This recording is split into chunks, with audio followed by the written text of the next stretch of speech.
1월 6일 새벽 기도의 말씀입니다. 오늘 본문은 여호수아서 5장 1절로 12절입니다. 요단 서쪽의 아모리 사람의 모든 왕들과 해변의 가나안 사람의 모든 왕들이 여호와께서 요단물을 이스라엘 자손들 앞에서 말리시고 우리를 건너게 하셨음을 듣고 마음이 녹았고 이스라엘 자손들 때문에 정신을 잃었더라. 그때에 여호와께서 여호수아에게 이르시되 너는 부싯돌로 칼을 만들어 이스라엘 자손들에게 다시 할례를 행하라 하시매 여호수아가 부싯돌로 칼을 만들어 할례산에서 이스라엘 자손들에게 할례를 행하니라. 여호수아가 할례를 시행한 까닭은 이것이니 애굽에서 나온 모든 백성 중 남자 곧 모든 군사는 애굽에서 나온 후 광야길에서 죽었는데 그 나온 백성은 다 할례를 받았으나 다만 애굽에서 나온 후 광야길에서 난 자는 할례를 받지 못하였음이라. 이스라엘 자손들이 여호와의 음성을 청종하지 아니하므로 여호와께서 그들에게 대하여 맹세하사 그들의 조상들에게 맹세하여 우리에게 주리라고 하신 땅 곧 젖과 꿀이 흐르는 땅을 그들이 보지 못하게 하리라 하시매 애굽에서 나온 족속 곧 군사들이 다 멸절하기까지 40년 동안을 광야에서 헤매었더니 그들의 대를 잇게 하신 이 자손에게 여호수아가 할례를 행하였으니 길에서는 그들에게 할례를 행하지 못하였으므로 할례 없는 자가 되었음이었더라. 또 모든 백성에게 할례 행하기를 마침에 백성이 진중 각 처소에 머물며 낫기를 기다릴 때에 여호와께서 여호수아에게 이르시되 내가 오늘 애굽의 수치를 너희에게서 떠나가게 하였다 하셨으므로 그곳 이름을 오늘까지 길갈이라 하느니라. 또 이스라엘 자손들이 길갈에 진쳤고 그달 14일 저녁에는 여리고 평지에서 유월절을 지켰으며 유월절 이튿날에 그 땅의 소산물을 먹되 그날에 무교병과 볶은 곡식을 먹었더라. 또 그 땅의 소산물을 먹은 다음 날에 만나가 그쳤으니 이스라엘 자손들이 다시는 만나를 얻지 못하였고 그 해에 가나안 땅의 소출을 먹었더라. 아멘. 여호수아서 3장과 4장이 요단강을 건너는 이야기라면 5장은 요단강을 건넌 다음 제일 먼저 일어난 할례를 여기에 기록하고 있습니다. 오늘 여기 1절부터 이하에 있는 말씀에 의하면 요단 서쪽의 아모리 사람의 모든 왕들 그리고 해변의 가나안 사람의 모든 왕들이 하나님이 요단물을 이스라엘 자손들 앞에서 말리고 건너게 했다는 것을 듣고 그들의 마음이 녹았고 이스라엘 자손들로 인해서 정신을 잃었다. 그런 말이 있어요. 이 말은 지금 요단 서편에 있는 가나안 땅에 많은 사람들이 완전히 사기가 떨어지고 이스라엘 백성들로 인해 두려워 떨었다. 그런 말이거든요. 그러면 이런 때에는 뭐를 해야 돼요? 적진을 공격해서 정복하는 게 맞아요. 왜냐하면 저 사람들이 지금 사기를 잃고 마음이 녹았고 정신을 잃고 있기 때문에. 그런데 오늘 2절에 보면 이러한 절호의 기회임에도 불구하고 하나님은 여호수아에게 뭐라고 말하냐면 부싯돌로 칼을 만들어서 이스라엘 자손들에게 할례를 행하라는 거예요. 여러분, 여호수아에게 왜 하나님은 다시 할례를 행하라고 말씀했을까? 여러분, 그 이유는 이스라엘 백성들이 광야길에서 태어난 이 광야 세대는요, 할례를 받지 못한 사람들이에요. 그 출애굽 세대는 할례를 다 받았지만 그러나 광야에서 태어난 사람들은 할례를 받지를 못한 거죠. 5절 말씀입니다. 그 나온 백성은 다 할례를 받았으나 다만 애굽에서 나온 후 광야길에서 난 자는 할례를 받지 못하였음이라 그랬어요. 여러분, 왜 이스라엘 백성들은 할례를 받아야 될까 하는 거예요. 할례가 무엇일까 하는 겁니다. 여러분, 할례라는 말은요, 히브리 말로 무울이라는 말인데 이것은 쪼개다라는 뜻이 있어요. 쪼개다. 창세기 15장에서 하나님이 아브라함과 언약을 맺을 때에 쪼갠 짐승 사이로 홀로 지나가셨거든요. 내가 이 언약을 나 홀로 주도적으로 끌고 가겠다. 그런 의미라고 그랬어요. 그렇지만 아브라함은 어떻게 했냐면 하나님과 맺은 언약을 무시해요. 하늘의 무뼈를 보여주시면서 내 자손이 이와 같으리라 약속을 들었지만 아브라함은 귓등으로도 안 듣고 이스마엘을 그냥 놔버린 겁니다. 그러면 아브라함은 언약을 지키지 않았기 때문에 죽어야 합니까? 아니에요. 안 죽어도 돼. 왜냐하면 하나님 혼자 지킨 거니까. 아브라함이 대신 죽어야 되는데 하나님이 대신 죽은 거예요. 어디에서? 그것이 예수 그리스도의 십자가 사건인 거예요. 하나님은 아브라함이 하나님과의 약속을 저버리고 이스마엘을 낳자 하나님은 그 뒤 이스마엘이 태어난 이후 13년을 침묵합니다. 그리고 13년이 지난 어느 날 하나님이 갑자기 나타나서 아브라함에게 할례를 행할 것을 명했어요. 왜 할례를 명하라고 했을까요? 그때 언약을 어기면 어떻게 되는지를 보여주는 거예요. 무엇으로? 할례라고 하는 의식을 통해 쪼개진 짐승처럼 죽는다는 거예요. 그러니까 할례는 무슨 뜻이냐면 쪼개서 죽는 거예요. 육신을 쪼개면, 우리의 살을 쪼개면 살자가 없어요. 언약 할례는 뭐냐? 육신을 쪼개서 죽이는 거예요. 할례를 받는다는 말이 뭐냐? 죽는 겁니다. 할례는 하나님과 우리 사이의 언약의 표징으로 하나님이 이스라엘 백성들에게 남자들은 다 이것을 행하도록 했어요. 출애굽기 12장 48절에 가보면 이스라엘 백성들이 애굽을 떠나기 전날 밤 유월절을 지키기 위해 행한 것이 있는데 그게 할례였어요.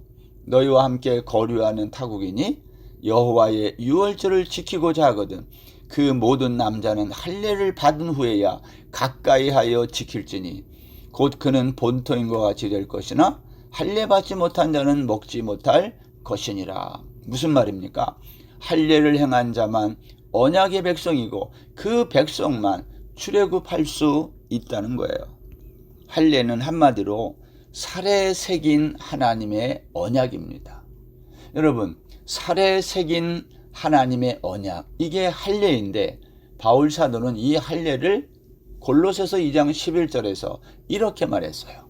또 그 안에서 너희가 손으로 하지 아니한 할례를 받았으니 곧 육의 몸을 벗는 것이요 그리스도의 할례니라.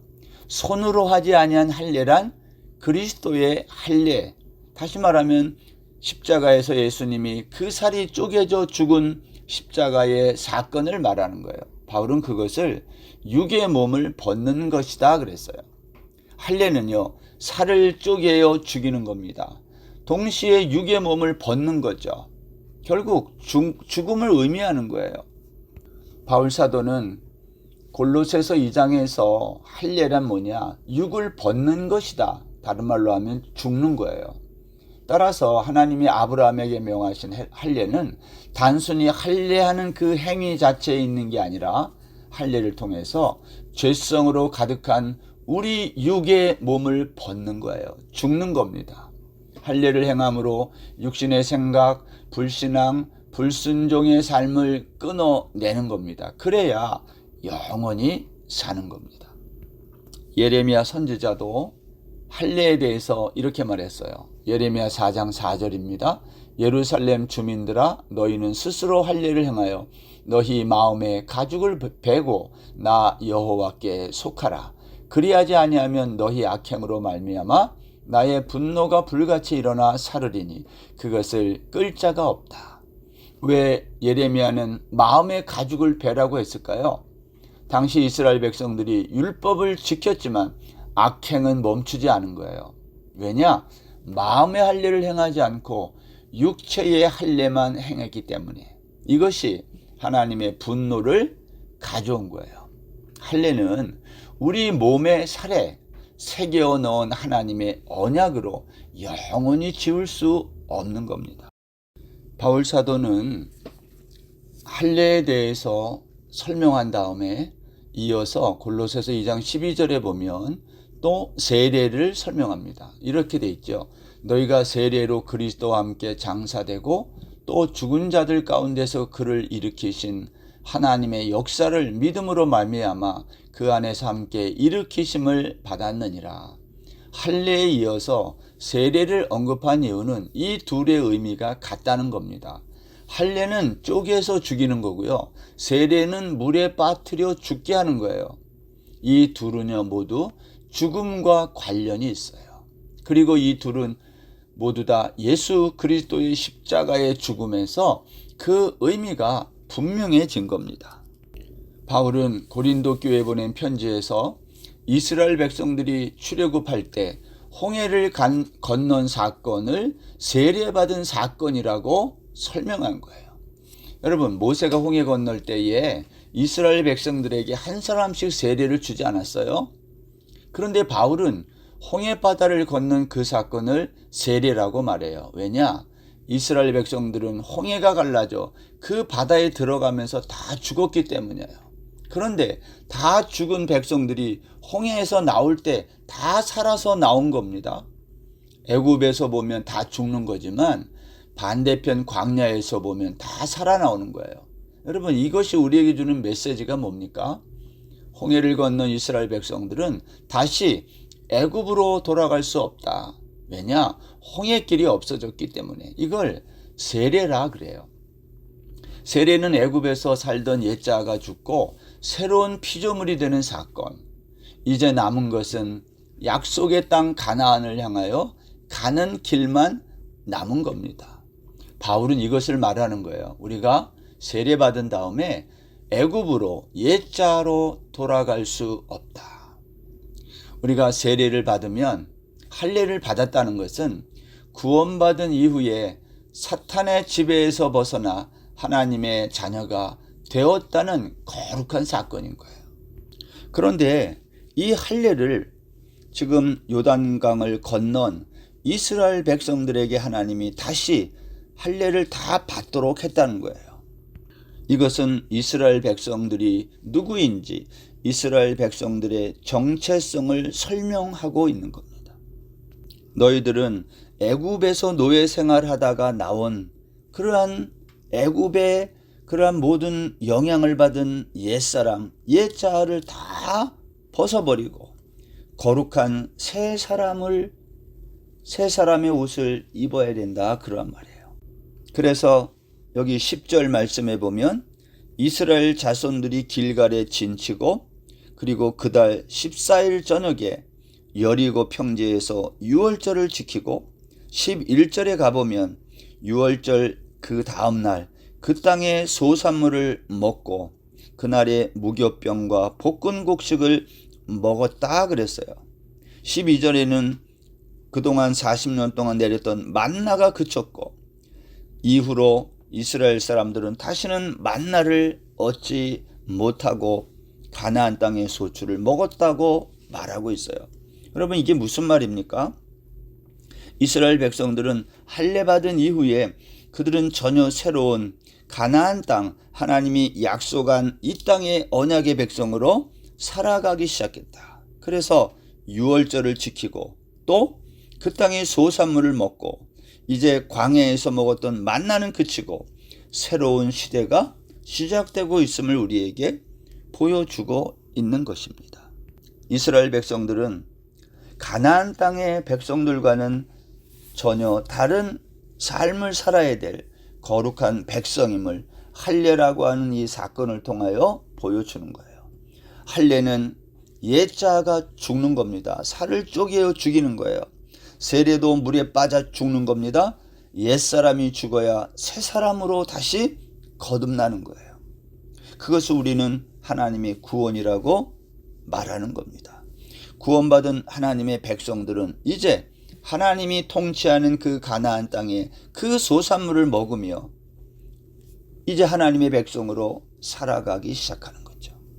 사랑하는 여러분, 저와 여러분은 애굽에서 나오고 광야에서 나와 하나님이 통치하는 이 가나안 땅, 그곳에 하나님이 주시는 말씀을 붙들고 거룩한 백성으로 살아나가는 그러한 언약의 자손들임을 잊어서는 안 된다라는 거예요.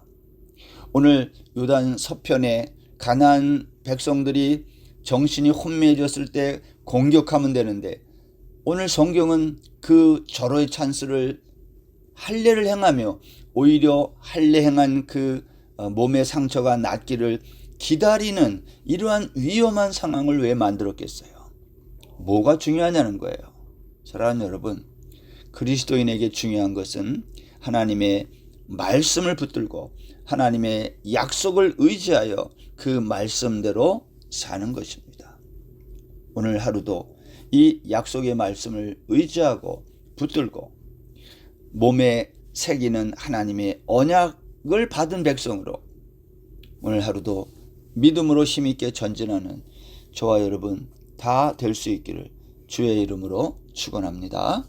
기도하겠습니다. 하나님, 오늘 저희들은 하나님의 할례를 행하고 세례를 받은 하나님의 통치 아래에 놓인 하나님의 백성들임을 믿습니다.